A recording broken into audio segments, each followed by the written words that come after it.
आज का जीवन मंत्र, जब अन्न दान करे तो किसी के साथ भेदभाव न करे, सभी की भूख एक जैसी होती है।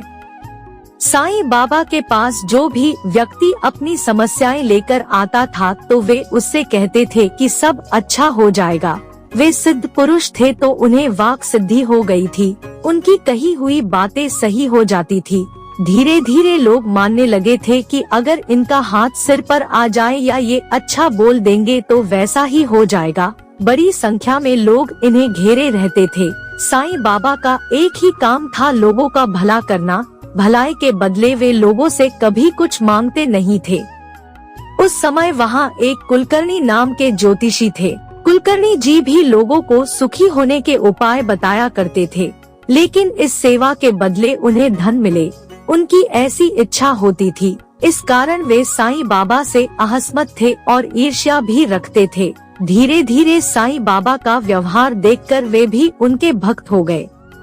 एक दिन कुलकर्णी जी ने साईं बाबा के सम्मान में एक भोज रखा और बाबा को आमंत्रित किया। साईं बाबा ने कहा, तुम दिन भर लोगों को भोजन कराओ, मैं भी आ जाऊंगा। कुलकर्णी दिन भर भोजन कराते रहे, अच्छे अच्छे लोग आते रहे। वहाँ एक भिखारी भी आया। कुलकर्णी जी ने उस भिखारी से कहा, इन सभी के बीच से अलग हटो, मैंने अन्न क्षेत्र खोला है, लेकिन भिखारियों के लिए स्थान दूसरा है।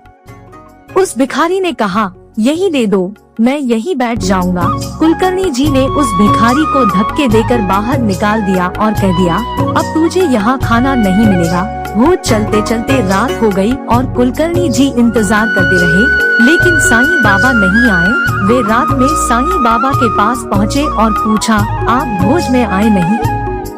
साईं बाबा बोले, मैं तो आया था और वहाँ से भूखा लौट आया।